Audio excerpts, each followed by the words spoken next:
Hi, എല്ലാവർക്കും simply ശ്രീയിലേക്ക് സ്വാഗതം.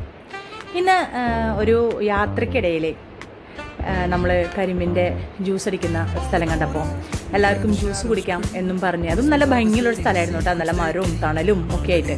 അപ്പോൾ അങ്ങനെ അവിടെ കാർ ഒതുക്കി നമ്മൾ ജ്യൂസ് കുടിക്കാനായിട്ട് ഇറങ്ങിയതാണ്. ഈ ഇറങ്ങി വീഡിയോ എടുക്കുന്നതോടത്തോളം ഈ ജ്യൂസ്, കരിമ്പിൻ ജ്യൂസ് എന്ന് കേട്ടാലേ ഞാൻ അയ്യേ എന്ന് പറയുന്നൊരു വ്യക്തിയായിരുന്നു. കാരണം മുന്നേ ഞാൻ വല്ലാണ്ട് കരിമ്പ് ജ്യൂസ് കുടിച്ചിട്ടില്ല, എനിക്കതിനെ ഇഷ്ടമില്ല, ഞാൻ കുടിക്കാൻ മെനക്കെട്ടിട്ടില്ല, അതുകൊണ്ട് എനിക്ക് ഇഷ്ടമില്ലായിരുന്നില്ല. പക്ഷേ ഈ വീഡിയോ അവസാനിക്കുന്നത് ഇന്ന് കരിമ്പിൻ ജ്യൂസിനോടുള്ള ഇഷ്ടമാണ് കേട്ടോ. എനിക്കിപ്പോൾ എവിടെ കണ്ടാലും കരിമ്പിൻ ജ്യൂസ് കുടിക്കാം എന്ന ലെവലിൽ ഇത്രയും നല്ല സാധനമായിരുന്നോ, ഇത്രയും ടേസ്റ്റ് ഉണ്ടായിരുന്നോ എന്ന് തോന്നിപ്പിക്കാനിടയാക്കിയ ഒരു കരിമ്പിൻ ജ്യൂസ്. അപ്പോൾ അങ്ങനെ കുടിച്ചു, ഇഷ്ടപ്പെട്ടപ്പോൾ അതിനെക്കുറിച്ച് നോക്കിയപ്പോൾ അതിൻ്റെ ഡീറ്റെയിൽസ് എനിക്ക് ഒന്നും കൂടി കൂടുതൽ ഇഷ്ടപ്പെട്ടു. അപ്പോൾ ആ വിവരങ്ങൾ നിങ്ങളുമായിട്ട് പങ്കുവയ്ക്കാനായിട്ടാണ് ഇന്നത്തെ വീഡിയോ. ശരിക്കും പറയുകയാണെങ്കിൽ ഈ കരിമ്പിൻ ജ്യൂസ് കുടിക്കുന്നത് കൊണ്ടുള്ള ഗുണങ്ങൾ നിങ്ങൾക്കറിയോ? നമ്മൾ കരിമ്പിൻ ജ്യൂസ് കുടിക്കുമ്പോൾ നമ്മുടെ ക്ഷീണം പെട്ടെന്ന് മാറാനായിട്ട്, ഇപ്പോൾ നല്ല ക്ഷീണമൊക്കെ നമ്മൾ പോണ വഴിക്ക് കരിമ്പിൻ ജ്യൂസ് കണ്ടു കഴിഞ്ഞാൽ ഒരു ഗ്ലാസ് നമ്മൾ മേടിച്ച് കുടിച്ചാൽ നമ്മുടെ ക്ഷീണം പെട്ടെന്ന് മാറുന്നതാണ് പറയുന്നത്. കാരണം എന്താ വെച്ചിട്ടുണ്ടെങ്കിൽ ഈ ഒരു ജ്യൂസിൽ സ്വാഭാവികമായിട്ടുള്ള പഞ്ചസാരയുടെ അളവ് വളരെ കൂടുതലാണ്. അപ്പോൾ ഇത് നമ്മുടെ ശരീരത്തിന് ഈ പഞ്ചസാര പെട്ടെന്ന് ആഗിരണം ചെയ്യും. അതുമാത്രമല്ല, അതുവഴി നമ്മുടെ ശരീരത്തിന് പെട്ടെന്ന് ഊർജം അല്ലെങ്കിൽ എനർജി കിട്ടാനായിട്ട് ഏറ്റവും നല്ലതാണ് കരിമ്പിൻ ജ്യൂസ്.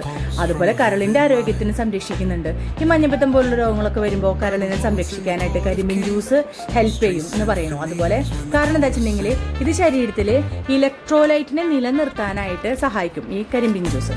അപ്പോൾ നമ്മളുടെ കരളിൻ്റെ സംരക്ഷണത്തിന് നല്ലതാണ്. അതുപോലെ തന്നെ ഇതിലുള്ള പൊട്ടാസ്യം നമ്മുടെ ദഹനത്തിന് സുഗമമാക്കും, മലബന്ധം കുറയ്ക്കും, വൃക്കയുടെ ആരോഗ്യത്തിന് നല്ലതാണ്, മൂത്രനാളിയിലെ അണുബാധ തടയാൻ നല്ലതാണ്. പിന്നെ കാൽഷ്യം, മഗ്നീഷ്യം, ഇരുമ്പ് ഒക്കെ ഒരുപാട് ഈ ഒരു കരിമ്പിൻ ജ്യൂസിലുള്ളതുകൊണ്ട് ഇത് നമ്മുടെ ശരീരത്തിൻ്റെ പ്രതിരോധശേഷി വർദ്ധിപ്പിക്കും. ഒക്കെയും അല്ലേ, ഇത് കേട്ടപ്പോൾ വളരെ നല്ലതല്ലേ. ഇനി അടുത്തത് പറയാൻ പോകുന്നതാണ് ഏറ്റവും നല്ലതെന്ന് പറയാം. എന്താ? കരിമ്പിൻ ജ്യൂസിൽ ആൽഫ ഹൈഡ്രോക്സി ആസിഡുകൾ ഉള്ളത് കൊണ്ട് നമ്മളുടെ മുഖക്കുരു കുറയ്ക്കാനും ചർമ്മത്തിൻ്റെ തിളക്കം നൽകാനും ബെസ്റ്റാണ് ഈ കരിമ്പിൻ ജ്യൂസ് എന്ന് പറയണം. അടിപൊളിയല്ലേ? അപ്പോൾ ഇത് നമ്മൾ എവിടെ യാത്ര ചെയ്യുമ്പോഴും കണ്ണി കണ്ട കോള അങ്ങനത്തെ ഒക്കെയുള്ള ഡ്രിങ്കുകൾ മേടിച്ച് കുടിക്കാണ്ട് ഇത്തരത്തിലുള്ള നല്ല നല്ല കരിമ്പിൻ ജ്യൂസൊക്കെ കാണുകയാണെങ്കിൽ ഇറങ്ങി കുടിച്ചു കഴിഞ്ഞാൽ നമ്മുടെ ശരീരത്തിന് ഏറ്റവും നല്ലതാണ്. പക്ഷേ വേറൊരു സങ്കടം ഉണ്ട് കേട്ടോ, ഷുഗറുകാർക്ക് വല്ലാണ്ട് കഴിക്കാൻ പറ്റില്ല. പറഞ്ഞില്ലേ, ഇത് നാച്ചുറലായിട്ടുള്ള പഞ്ചസാര ഒരുപാട് കൂടുതലാണ്.